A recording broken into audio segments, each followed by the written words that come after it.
वरिष्ठाय रामकृष्णाय ते नमः।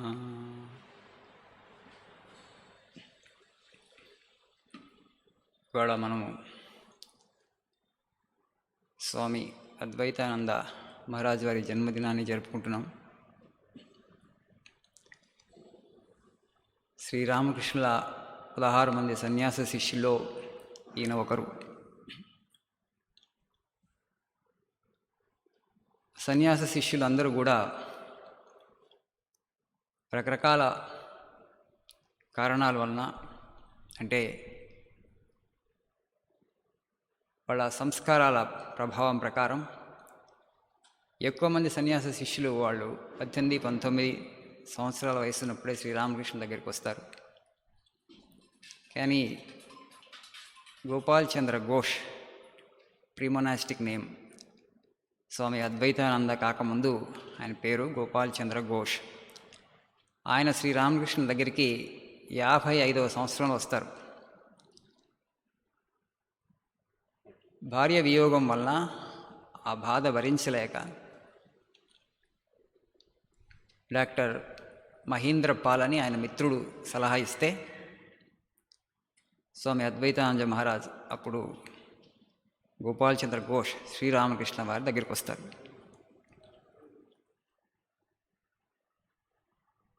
So many times in our lives we see this. Vairagya comes to us only some mishap or some kind of bereavement happens in our lives. మన జీవితాల్లో మనం ఊహించిన సంఘటన జరిగినప్పుడు మనకు వైరాగ్యం వస్తుంది.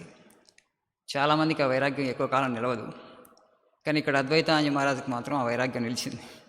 But for Advaitananda Maharaj, so that actually helped him develop deep dispassion for the world, and so he had come to Sri Ramakrishna.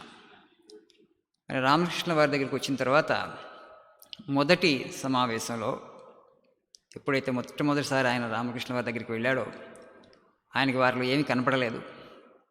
Ramakrishna వారు కూడా ఈయన మీద ప్రత్యేకమైన శ్రద్ధ చూపించలేదు, సో అంత ఆసక్తి కనబరచలేదు. కానీ మిగతా సన్యాస శిష్యులు వెళ్ళినప్పుడు టీనేజ్లో ఆయన చాలా ఎగ్జైట్ అయి ఉండేవారు. ఓహో, చాలా కాలం తర్వాత వచ్చారు. వివేకానంద వెళ్ళినప్పుడైతే నరేన్గా అప్పుడు రామకృష్ణ వారి స్పందన ఏంటో మనందరికీ తెలుసు. We all know the way Shri Ramakrishna reacted when Naren went to him for the first time, and also other disciples. Shri Ramakrishna why looking in to their samskaras, so he would be sure that actually this boy would become a sannyasi. So Gopal Chandra Ghosh గారు ఆయన 55 సంవత్సరాల వయసులో వెళ్ళారు కాబట్టి శ్రీరామకృష్ణ వారు పెద్ద ఆసక్తి చూపించలేదు మొదటిసారి కలిసినప్పుడు. కానీ అప్పుడు ఈయన కూడా ఇంకా రామకృష్ణ వారిలో ప్రత్యేకించి ఏమి కనపడలేదు. ఆయన ఒక గొప్ప వ్యక్తిగా కూడా కనపడలేదు. ఇంటికి వెళ్ళిపోతాడు. కానీ ఆ డాక్టర్ మహేంద్ర పాల్ చెప్తారు, మహాత్ములు సాధువులు ఒక్కోసారి ఉపేక్షిస్తారు. ఉపేక్ష ద్వారా పరీక్షిస్తారు వ్యక్తుల్ని, నిజంగా వీళ్ళు దైవోన్ముఖం అవ్వాలనుకుంటున్నారా లేదా అన్నటువంటిది. మొదటి సమావేశంలో ఏమీ తెలియదు, మళ్ళీ వెళుతూనే ఉండు అని ఆయన సలహా ఇస్తారు. So Dr. Mahindra Pal, he gives him the advice that don't get disappointed because Sri Ramakrishna did not respond well. So keep going to him again and again. Sadhus and Mahatmas, they don't, sometimes immediately respond. They test the individual through their indifference. ఉపేక్షించి పరీక్షిస్తారు వ్యక్తిని. మళ్ళీ వెళ్ళమంటే ఆయన రెండోసారి మళ్ళీ మూడోసారి వెళ్తారు. రెండోసారి వెళ్ళినప్పుడు శ్రీరామకృష్ణ వారు రెండోసారి వెళ్ళినప్పుడు చెప్తారు, అక్కడ ఈ ప్రపంచంలో అన్ని సమస్యలకి పరిష్కారం ఏంటంటే వైరాగ్యం. వైరాగ్య is the antidote for all the problems of the world. ఆయనకి అది బాగా నచ్చుతుంది, అది పాతుకుంటుంది ఆ భావం ఆయనలో. ఇంకా మూడోసారి వెళ్ళిన తర్వాత ఇంకా రామకృష్ణ వారిని మర్చిపోలేకపోతారు ఆయన.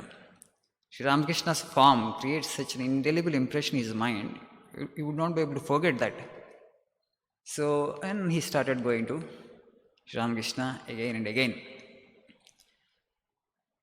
ఆయన కొన్ని రోజుల తర్వాత శ్రీరామకృష్ణ వారి దగ్గరికి వెళ్ళి సేవ చేస్తూ ఉండేవారు. రామకృష్ణ వారు ఆయన్ని హోలీ మదర్ శారదాదేవికి పరిచయం చేస్తారు. మంచి సంస్కారం ఉన్నటువంటి వ్యక్తి, నీకేమన్నా పనులుంటే చేయించుకో అని. అద్వైతానంద మహారాజు కూడా 50 సంవత్సరాల వయసు అయినప్పటికీ కూడా అన్ని సేవలు చాలా చక్కగా చేసేవారు. అమ్మ కూడా చాలా సంతృప్తి చెందింది ఆయన సేవలను చూసి, ఆయన విధేయతను చూసి. ఒకరోజు రామకృష్ణ వారితో ఆయన తన కోరికని వెలిబుచ్చుతారు. నేను కొన్ని తీర్థయాత్రలు చేసి రావాలనుకుంటున్నానని. ఓ రామకృష్ణ, సరే తీర్థయాత్రలు చేయాలనుకుంటున్నావా, ఓ మంచిదే అని చెప్పి ఒక చిన్న స్టోరీ చెప్తారు ఆయన. ఒక ఆయనకి పొగ తాగే అలవాటు ఉంది. సో ఆయన ఏం చేశారు, మధ్యరాత్రి లెగుస్తాడు. లెగిసి దానికి నిప్పు కావాలి కదా, మరి దాని చుట్ట కానీ సిగరెట్ కానీ అంటించుకోవాలంటే వాళ్ళందరూ పట్టుకొని పక్కింటి ఆయన దగ్గరికి వెళ్తాడు. ఆ పక్కింటి ఆయన తలుపులు కొడతా ఉంటాడు బాగా. కొట్టిన తర్వాత అతి కష్టం మీద పక్కింటి ఆయన తలుపులు తీస్తాడు. తీసి, ఏంటి, దేనికోసం వచ్చావు ఇంత అర్ధరాత్రి, ఏం ముంచుకొచ్చిందంట. నీకు తెలుసు కదా నాకు చుడదాగే అలవాటు ఉంది, నాకు నిప్పు కావాలి అంట. బలివాడివయ్యా, నీ చేతిలో నీ లాంతర పెట్టుకొని నువ్వు మధ్యరాత్రి నా దగ్గర నిప్పు దగ్గరికి వచ్చావు, నిప్పు కోసం వచ్చావు అని చెప్తారు ఆయన. సో శ్రీరామకృష్ణుడు ఇది ఎప్పుడు చెప్పారు, ఈయన తీర్థయాత్రలు చేస్తానని ఆయన కోరికను వెలిపించినప్పుడు చెప్పారు. సో మనలోనే భగవంతుడు ఉన్నప్పుడు మనం ఇక్కడ అక్కడ తీర్థయాత్రలను చేయటం ఎందుకు?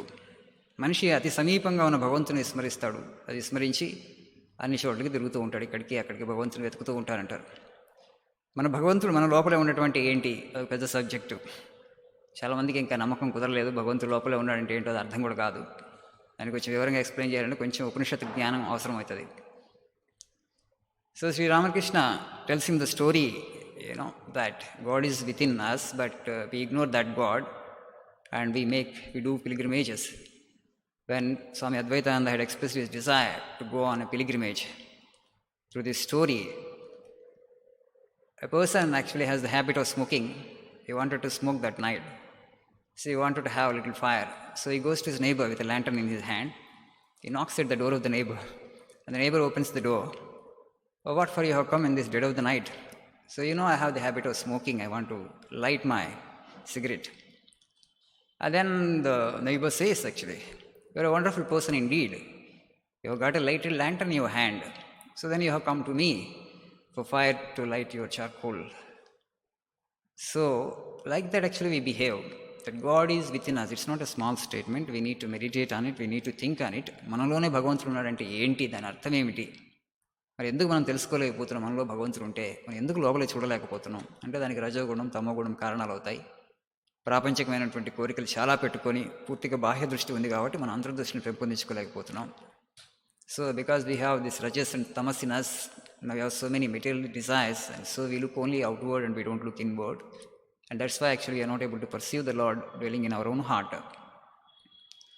సో శ్రీరామకృష్ణ వారు రెగ్యులర్గా అద్వైతానందజీని కూడా తర్వాత ఆయన ప్రేమిస్తూ ఆయనకి మిగతా శిష్యులు ఆగిన శిక్షణ ఇస్తుండేవారు.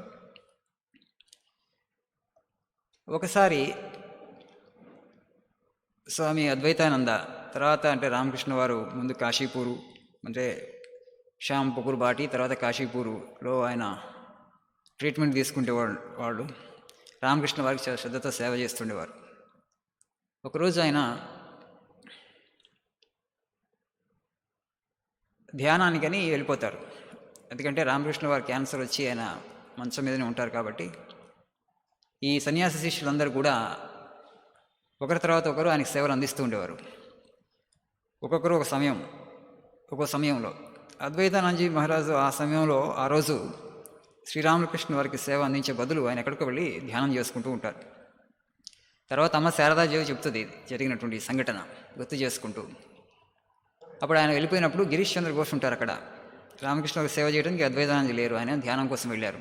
అప్పుడు గిరీష్ చంద్ర ఘోష్ ఒక మాట అంటారు, ఆయన ఎవరి మీద అయితే ధ్యానం చేస్తున్నారో కళ్ళు మూసుకొని ఆ దైవం ఇక్కడ మంచం మీద స్వస్థత ఉంటే ఆయన అక్కడికి పోయి కూర్చొని ధ్యానం చేస్తున్నాడు, ఎంత వింత అంటారు. అంటే రామకృష్ణుల వారు దైవమని, ఆయన అవతారమని, అంటే ఆయన అప్పటికి క్యాన్సర్ వచ్చి మంచం మీద ఉన్నారు కదా, ఆయన తెలుసుకోవడం చాలా కష్టం అనుకోండి. మనం కూడా నమ్మేవాళ్ళం కాదు. తర్వాత ఇప్పుడు మనం గొప్పగా పూజిస్తున్నాం, కానీ మనం రామకృష్ణ వారికి సమకాలీనులై మనం కనుక అక్కడ ఉండుంటే మనకు కూడా కష్టమయ్యేది ఆయన గుర్తుపట్టడం ఒక అవతారం అంటే. శ్రీమద్ భాగవతంలో కూడా నారద మహర్షి ధర్మరాజుతో 2 సార్లు చెప్తాడు. ఎందుకంటే పాండవులు కృష్ణుడు ఎవరో పూర్తిగా గుర్తుపట్టలేకపోయారు. సో ఆయన 2 సార్లు గుర్తు చేస్తాడు ఆయన నారద మహర్షి. ఒకసారి చెప్తారు యాక్చువల్గా. ఈ 2 పద్యాలు ఆణిముత్యాల దగ్గర మన శ్రీమద్ భాగవతంలో దొరుకుతాయి. అంటే పాండవులందరూ కూడా సత్వగుణంతో పుట్టినటువంటి వాళ్ళు, కృష్ణుడు ఎంతో పొగుడుతారు వాళ్ళని. చాలా గొప్పవాళ్ళు, మీరు అందరూ పుట్టుకతోనే దైవాంశతో పుట్టారని. అయినప్పటికీ కూడా వాళ్ళకి కృష్ణుడు ఎవరు, వాళ్ళ పక్కన ఉన్నటువంటి ఆ వ్యక్తి ఎవరు, ఆయన నిజ స్వరూపం ఏమిటి అర్థం కాలేదని చెప్పే విషయంలో నారద మహర్షి ధర్మరాజుకి ఒక మాట చెప్తారు ఇట్లా: జలజాత ప్రభావాదులు సైతం మనములను చర్చించి భాషావళిని పలుకని లేని జనార్దనాహ్వయ పరబ్రహ్మంబు నీ ఇంటిలో చెలియై మేనమరంది అయి సచివుడై చిత్తప్రియుడై మహాఫల సంధాయకుడై చరించుటలు నీ భాగ్యంబు రాజోత్తమ. జలజాత ప్రభావాదులు అంటే జలజాతం, తామరపూలో పుట్టినటువంటి వాడు బ్రహ్మ. ఆయన కూడా మనములను చర్చించి, మనసులో ఊహించి భాషావళిని పలుకని లేని అంటే మాటలతో చెప్పలేనటువంటి ఆ జనార్దనుడు పరబ్రహ్మ మీ ఇంట్లో ఇప్పుడు మీకు మిత్రుడిగా, మామగా, మీకు మంత్రిగా, మహాఫల సంధాయకుడిగా మీకు అన్ని శుభాల్ని చేకూరుస్తూ మీ ఇంట్లోనే ఉన్నాడయా. నీ భాగ్యం ఎంత గొప్పదో ధర్మరాజా, సామాన్యమైనటువంటి భాగ్యం కాదు ఇదని చెప్తారు. ఇంకో చోట కూడా శ్రీమద్ భాగవతంలో అదే నారద మహర్షి మళ్ళీ ధర్మరాజుకి చెప్తాడు, రెండుసార్లు గుర్తు చేస్తాడు ఆయనకి. మీ పక్కన ఉన్నటువంటి వ్యక్తి సామాన్యుడు కాదు బాబు, ఆయన దర్శనం కలలో కలిగినా చాలు అని చెప్పేసి ఎంతో తృప్తి పడుతూ ఉండేటువంటి మునులు, ఋషులు వేల కొద్ది సంవత్సరాలు తపస్సులు చేస్తారు. అట్లాంటిది మానవ మాతృగా భగవంతుడు మీ దగ్గరికి వచ్చి మీ పక్కనే ఉన్నాడని. ఈవనజాతనేతృ పరమేషు మహాత్ము ప్రధాన పూరుషున్ దేవశరణ్యు సజ్జన విధేయు అనంతు పురాణ యోగి సంసేవిత పాదపద్ము తమ చిత్తముల నరుడంచులో కులిచ్చా విధి చూచుచుండుదురు సన్మతి లేక నరేంద్ర చంద్రమా. ఈ మహాత్ము, so Narada was telling to Yudhishthira, ఈ మహాత్ముడిని, ఆ మహాత్ముడు ఎవరై అంటే పరమేశు, పరమాత్మ, ప్రధాన పురుషుడు, మూల కారణం ప్రపంచానికి, దేవశరణ్యు, దేవతలందరికీ ఆయనే శరణ్యం. దేవతలు వాళ్ళకి ఎప్పుడు కష్టం వచ్చినా కూడా ఆ భగవంతుని ప్రార్థన చేస్తారు, ఆయన పాదపద్మాన్ని స్మరిస్తారు. దేవశరణ్యు సజ్జన విధేయు, సజ్జనులందరికీ శుభాలను చేకూరుస్తాడు ఆయన. Is the well wisher of good people, సజ్జన విధేయు. Anant is the infinite. పురాణ యోగి సంసేవిత పాదపద్ము, ఆయన మొదటి నుంచి ఉన్నది ఆయన ఒక్కడే. పురాణ అంటే ఎటర్నల్గా ఎగ్జిస్టింగ్ అనమాట, ఎప్పటి నుంచో ఉన్నటువంటి వాడు, పుట్టుక లేనటువంటి వాడు, చావు లేనటువంటి వాడు. యోగి సంసేవిత పాదపద్ము, యోగులందరూ కూడా ఆయన పాదాలను పూజిస్తారు. అలాంటి వ్యక్తిని తమ చిత్తముల నరుడంచు లోకులు ఇచ్చావిధి చూచుచుంటుంది, వాళ్ళకు దోచినట్లుగా, వాళ్ళ బుద్ధికి అందినట్లుగా ఈయన కూడా ఒక మనిషే అని అనుకొని భావిస్తున్నారు. సన్మతి లేక నరేంద్ర చంద్రమా, వాళ్ళ బుద్ధి సరిగ్గా పనిచేయటం లేదు. సన్మతి ఉంటే వాళ్ళకి అర్థమైపోయేవాళ్ళ పక్కనున్నది ఎవరో అని చెప్పి యుధిష్ఠిరుడికి చెప్తాడు. అలాంటిది ఇప్పుడు రామకృష్ణ పరమహంసల వారు చాలా సాధారణమైనటువంటి అవతారంగా వచ్చారు. రాముడు కృష్ణుని గుర్తుపట్టడం వాళ్ళకి చాలా కష్టమైపోయింది. అంత గొప్పగా అంటే అంత తేజస్సుతో, అంత వైభవంతో వచ్చినప్పుడు ఆ మనుషులకి, అందులో పాండవులు లాంటి వాళ్ళకే కష్టమైపోయింది. ఇంకా మనకు సాధారణ మనుషులకి, అందులో రామకృష్ణ వారు ఆయన చెప్తారు, ఈసారి నేను చాలా రహస్యంగా వచ్చానని. అందులో అప్పుడు ఒక సిక్ మనిషి, ఒక రోగిలాగా ఆయన బెడ్ మీద పడుకొని ఉన్నారు సేవలు చేస్తూ. సో ఇంకా గొప్ప వాళ్ళకే అర్థం కాలేదు ఆయన, అప్పుడు వీళ్ళకి ఎలా అర్థమవుతారు? సో అద్వైతానందకి అర్థం కాలే. అప్పుడు గిరీష్ చంద్ర ఘోష్ ఈ మాట అంటారు ఆయన. సో ఎవరినైతే ఆయన ధ్యానం చేస్తున్నాడో హృదయంలో, ఎవరినైతే ఆయన చూడాలనుకుంటున్నారో ఆ వ్యక్తి ఇక్కడ అనారోగ్యానికి గురై, అస్వస్థకి గురై మంచం మీద పడుకొని ఉన్నాడు, ఆయన ధ్యానం కోసం వెళ్ళాడని చెప్పి ఒలిమత శారదాదేవి చెప్తుంది ఈ సంఘటన. అయితే రామకృష్ణ పరమహంసల వారు అప్పుడు గోపాల్ చంద్ర ఘోష్ని పిలుస్తారు. పిలిపించి నా కాళ్ళు పట్టమంటారు. నా కాళ్ళు పట్టమని ఆయన కాళ్ళు వచ్చిన తర్వాత చెప్తారు, నాకేదో కాళ్ళు నొప్పులు ఉన్నాయని నేను కాళ్ళు పట్టమని అనుకుంటున్నారా? లేదు, నువ్వు గత జన్మలో చాలా పుణ్యకర్మలు ఆచరించావు, కాబట్టి నేను నీ సేవను తీసుకుంటున్నాను. రామకృష్ణుల వారు ఆ విధంగా వ్యక్తిగత సేవ తీసుకున్నారంటే ఆ వ్యక్తికి అది చివరి జన్మ. ఆయన నిజంగా అప్పుడేం కాళ్ళే నొప్పు పుట్టట్లేదు, కానీ ఈయన అనుగ్రహించదలచడానికి శ్రీరామకృష్ణ వారు ఆయన పిలిచి కాళ్ళు పట్టమంటారు. సో ఒకరోజు శ్రీరామకృష్ణ పరమహంసల వారు 1885లో డిసెంబర్ 23 అనుకుంటా, 1825 సడన్గా ఆయన చాలా కృప, ఒక విపరీతమైనటువంటి దయ ఆయన హృదయంలో ప్రవేశిస్తుంది. కాళీపద ఘోష్ని ఆ రోజు ఆయన అనుగ్రహిస్తారు. అదేవిధంగా ఆ గోపాలను కూడా ఇక్కడ పిలవండి అని చెప్తారు. పిలిచి ఈయనకి కూడా గోపాల్ చంద్ర ఘోష్ అద్వైతానంద మహారాజ్ కూడా ఆయన అనుగ్రహాన్ని ఆ రోజు ఆయన ప్రసరింపచేస్తారు. సో ఈ విధంగా గోపాలచంద్ర ఘోష్ శ్రీరామకృష్ణ వారి దగ్గరికి వచ్చి ఆయన తర్ఫీదు పొందుతూ తర్వాత చాలా నియమనిష్టలతో సాధన చేస్తుండేవారు. మిగతా సోదర సన్యాస శిష్యులు కూడా ఈయన చాలా ప్రేమించేవారు, ఎందుకంటే వయస్సులో చాలా వ్యత్యాసం ఉంది కాబట్టి. So because the lot of age difference, the remaining sannyasi disciples use to love him a lot and I use to call him Budo Gopal. బెంగాలీలో బుడో అంటే పెద్ద, గోపాల్ దా, దా అంటే పెద్దన్నయ్య. సో అని పిలుస్తూ ఆప్యాయంగా ఆయన అప్పుడప్పుడు ఆట పట్టిస్తూ ఉండేవాడు కూడా, ఇంక్లూడింగ్ స్వామి వివేకానంద. స్వామీజీ కూడా ఆయన అప్పుడప్పుడు ఆట పట్టిస్తూ ఉండేవాడు. స్వామీజీ ఒకసారి, పెద్దవాడు అయిపోయావు, నీకు చాలా వయసు వచ్చేసింది. ఎందుకంటే ఈ స్వామి అద్వైతానందజీ రామకృష్ణ పరమహంసల వారి కన్నా 8 సంవత్సరాల పెద్ద వయసులో. హి was 8 years older to Sri Ramakrishna Paramahamsa in age. So Swamiji also used to tease him. One day he said, now you have to eat fruits and milk as you are aging. So to give strength to your bones, you need to take milk and fruits. పెద్దవాడు అయిపోతున్నావు, ఎముకలకు శక్తి కావాలంటే మీరు పాలు పళ్ళు తీసుకోవాలి అని చెప్పి ఇవాళ మేము మీకు క్షీరాభిషేకం చేయాలనుకున్నామని చెప్పి స్వామీజీ ఆయన కుర్చీ మీద కూర్చోబెట్టి ఒక బిందెడు పాలు తీసుకొచ్చి క్షీరాభిషేకం చేస్తారు. So they give him a milk bath, ceremonial bath. చేసిన తర్వాత Swamiji says, from today onwards you are the abbot of this మట్.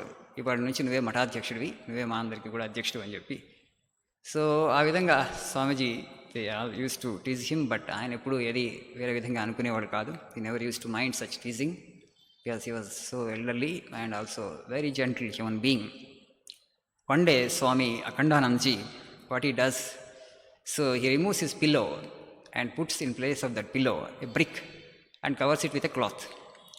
So Gopal Maharaj comes back and sees this, and then he says, Gangadhar, you have done this. Okay, you have done this. Okay, I will consider it as a gift from you, and tonight actually I will sleep using this brick as my pillow. So Gangadhar Maharaj, Swami Akhandanji ఏం చేస్తారంటే, ఆయన యొక్క దిండు తీసేసి ఆ దిండు ప్లేస్లో ఒక ఇటుక పెడతారు, ఇటుక మీద ఒక గుడ్డేస్తారు. అప్పుడు అద్వైతానందజీ, గంగాధర్ ఇది నువ్వే చేసావు కదా, సరే ఈ ఇటుక నువ్వు ఇచ్చినటువంటి బహుమతిగా నేను పరిగణిస్తాను, ఈ రాత్రికి ఈ ఇటుకని నేను తలగడగా పెట్టుకొని నిద్రపోతానని. అప్పుడు గంగాధర్ మహారాజ్ ఆయన చాలా పొగిడి క్షమాపణ కోరి, he asks his forgiveness and he says that you are a real sannyasi, you have conquered ahankara and anger. మీరు నిజమైనటువంటి సన్యాసి, మీరు అహంకారాన్ని కోపాన్ని రెండింటినీ త్యజించారు అని చెప్తారు. So in spite of such provocations from other disciples and teasing, he would never become angry or never get offended. So Gopal Maharaj, very systematic, very particular about all these things, meticulously used to do things, and he would expect same thing from others also. So he would ask the novices, just joined brahmacharis, to help him actually in garden work. If they do the work in a slipshod way, he will not tolerate. Garden work చేయమని చెప్పి కొత్తగా join అయిన బ్రహ్మచారులను supervision చేస్తూ ఉండేవాళ్ళు. వాళ్ళు కొంచెం పని అటు ఇటుగా చేస్తుంటే మాత్రం ఆయన మందరించేవాళ్ళు. ఎందుకంటే ఓల్డ్ జనరేషన్ మనిషి కాబట్టి చాలా పర్ఫెక్ట్గా చేయాలని చూస్తుండే ప్రతీది కూడా. ఒకరోజు హోలీమద శారదా దేవి దగ్గరికి వెళ్తారు. అక్కడ కలకటాలో బేలూరు మఠం నుంచి కలకటా వెళ్తారు ఆయన అమ్మ దగ్గరికి, ఉద్బోధనం ఉన్న అమ్మ దగ్గరికి. తన బాధ ఆమె దగ్గర వెలిబుచ్చుకుంటాడు. ఏం చెప్తారంటే, బేలూరు మఠంలో నేను చాలా కూరగాయలు పండిస్తున్నాను, ఆ కూరగాయలు పండించడం వల్ల బయట కొనుక్కోవాల్సిన అవసరం లేకుండా పోయింది అని చెప్తూ, నాకు చాలా కష్టం వస్తుంది, వీళ్ళెవరు ఇప్పుడు జాయిన్ అయినటువంటి బ్రహ్మచారి వీళ్ళెవరూ నాకు సరిగ్గా సహాయం చేయట్లేదు అంటారు. అప్పుడు అమ్మ ఆయన్ని ఓదార్స్తూ, నువ్వు అంత ఆశించకూడదు వాళ్ళ నుంచి, ఈ తరం వాళ్ళు ఈ హౌస్ హోల్డ్ విషయాల మీద వాళ్ళకి పెద్ద ఆసక్తి లేదు, మీరు వేరే తరం వాళ్ళు, వాళ్ళకి ఈ విషయంలో మార్గదర్శనం చేయాల్సి ఉంటుంది అని చెప్పి అమ్మ కొంచెం అద్వైతానందజీని ఓదార్స్తుంటుంది. అంటే అప్పటికే జనరేషన్ గ్యాప్ వచ్చింది, ఆ తరం వాళ్ళు ఒక రకంగా ఉండేవాళ్ళు, ఈయన ఒక రకంగా, అంటే సిస్టమేటిక్గా చేయాలని ఆశించేటువంటి వాళ్ళు. తర్వాత అది ఆయన ఎవరిలో కూడా దోషాలను చూసేవాళ్ళు కాదు, అందరిలో ఆయనకి శ్రీరామకృష్ణ పరమహంసల వారికి అనిపిస్తూ ఉండేవాళ్ళు. అప్పటి వరకు హార్డ్ టాస్క్ మాస్టర్గా ఉండేటువంటి Advaitanandaji has become very soft and very gentle and very kind. అంతకుముందు కొంచెం హార్డ్ టాస్క్ మాస్టర్గా ఉన్నా కూడా ఆయన తర్వాత నుంచి తన స్వభావాన్ని కొంత మార్చుకుంటారు. ఏం చెప్తారంటే, అందులోనూ ఆయనకి రామకృష్ణ పరమహంస వారు కనబడుతున్నారు కాబట్టి ఎవరిలో కూడా తప్పులు కానీ దోషాలు కానీ, అంతకుముందు కూడా దోషాలు ఏమి ఇచ్చేవాడు కాదు. ఈ never use to find faults with others, but if they do the work in a irregular manner, he would not actually tolerate, he would mildly rebuke them. So that nature also has gone. So Swami Advaitanand Ji Maharaj, we can learn a lot from his life, particularly his systematicity, his discipline, and also steady sadhana, meditation. He would never actually miss his meditation. He was very regular with regard to his meditation. Ramakrishna వారి దగ్గరికి వచ్చారు కాబట్టి ఇంకా ఆయనకి అదే చివరి జన్మ. ఆయన అప్పుడప్పుడు రామకృష్ణ వారిని ప్రార్థిస్తూ ఉండారు చివరికి, ఇక చాలు ఈ జీవితం, ఇక నన్ను ఈ ప్రపంచం నుంచి తీసుకెళ్ళిపో అని చెప్పేసి. ఆయన ఆ విధంగానే ఎక్కువ కష్టపడకుండానే ఈ ప్రపంచం నుంచి వెళ్ళిపోయారు. 1909 చివరిలో పెద్ద ఎలిమెంట్స్ ఏం లేవు, చివరి వరకు ఆరోగ్యంగానే ఉన్నారు. తుది శ్వాస విడిచే ముందు రామకృష్ణ వారు ఆయనకి ఒక గద పట్టుకొని కనబడతారు ఆయనకి. He had a vision of Sri Ramakrishna, where Sri Ramakrishna was wielding a mace. So he asked Sri Ramakrishna, what is the significance of this appearance, O Lord? Then Sri Ramakrishna tells him, this time I have come to destroy everything and then I will rebuild everything. మీరు గద పట్టుకొని కనబడుతున్నారు ఏంటి, దీని అర్థం ఏంటి అని అడిగితే, నేను అన్నింటినీ నాశనం చేసి మళ్ళీ రీబిల్డ్ చేస్తాను, మళ్ళీ అన్నింటినీ పునరుద్ధరిస్తాను.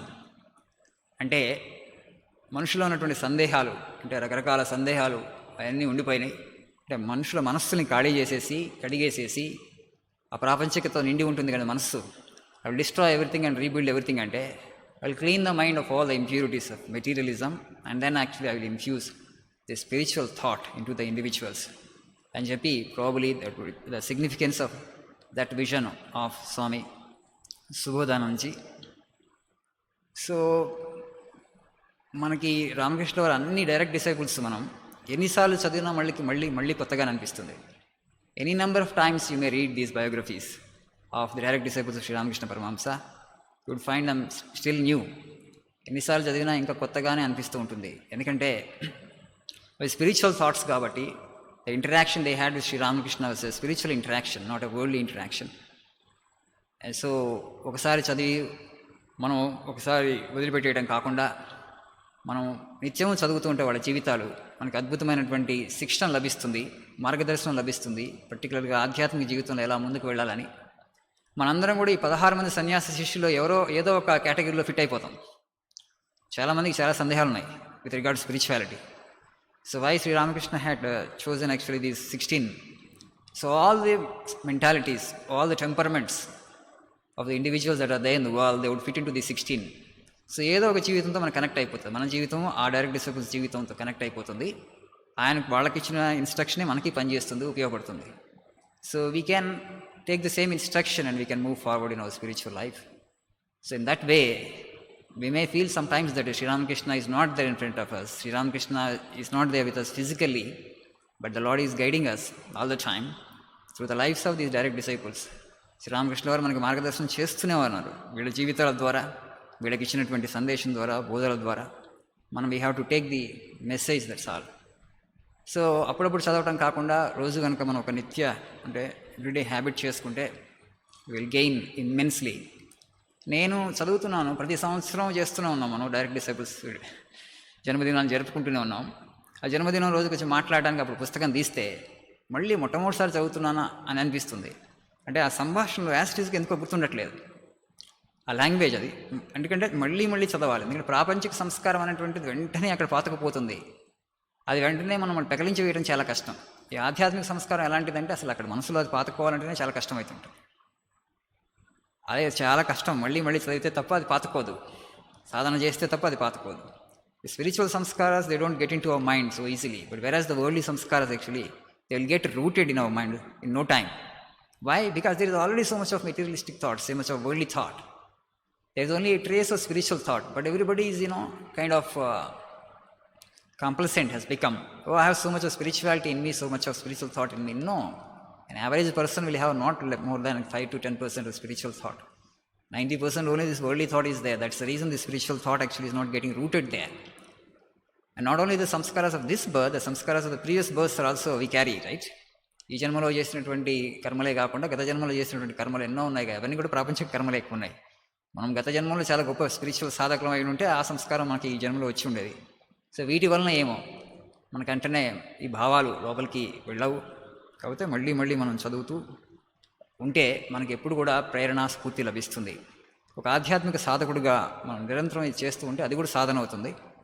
Spiritual seekers, by being in touch with this literature every day, we will gain a lot of inspiration and guidance. Sri Ramakrishna వారు ప్రత్యక్షంగా మన ముందు లేరేమని అనుకోకూడదు, ఆదుకోవాల్సిన అవసరం కూడా లేదు. Is all pervading now. అప్పుడు ఏంటంటే కేవలం దక్షిణేశ్వర్లోనే ఉండేవారు. ఆయన దగ్గరికి వచ్చినటువంటి 20 మందికి 30 మందికి ఇన్స్ట్రక్షన్ ఇచ్చేవాళ్ళు. Now is all pervading spirit. The whole globe is guiding, the entire mankind is guiding, is ready to guide. Because no limitations, physical limitations లేవు ఆయనకి. Is the cosmic spirit, is that eternal witness, is the supreme consciousness. ఆయన ఇప్పుడు మహా చైతన్యం అయి మొత్తం సృష్టి అంతా విస్తరించి ఉన్నారు. అందరికీ ఆయన స్ఫూర్తిని సందేశాన్ని అందిస్తూనే ఉన్నారు. మనం ఇంకా అదృష్టవంతులం కొద్దిగా, ఎందుకంటే మనకి ఆయన మానవ రూపంలో వచ్చి ఏదైతే బోధ చేశారో ఆ ఉపదేశం మనందరికీ లభ్యమవుతుంది. ఆయన జీవించి ఉన్న కాలంలో నేను కూడా జీవించి ఉంటే ఇంకెక్కువ స్ఫూర్తిని ప్రేరణను పొందేవాళ్ళని కొద్దిమంది అనుకుంటూ ఉంటారు.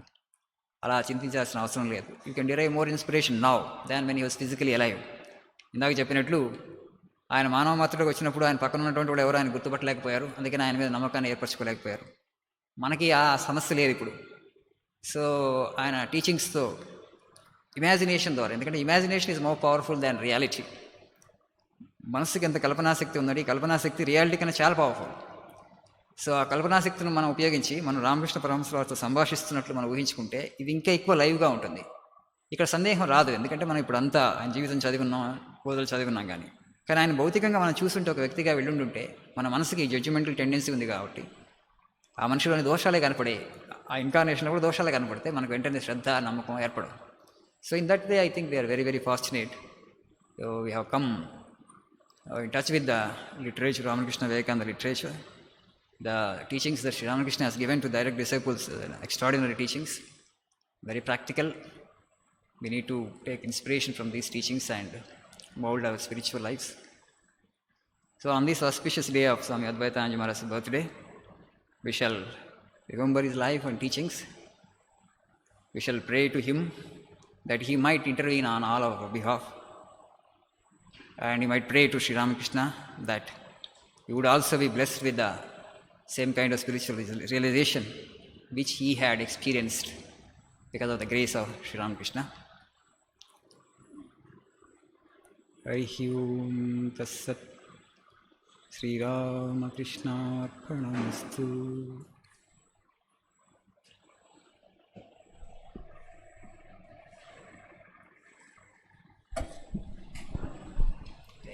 నాకు టైం బట్టి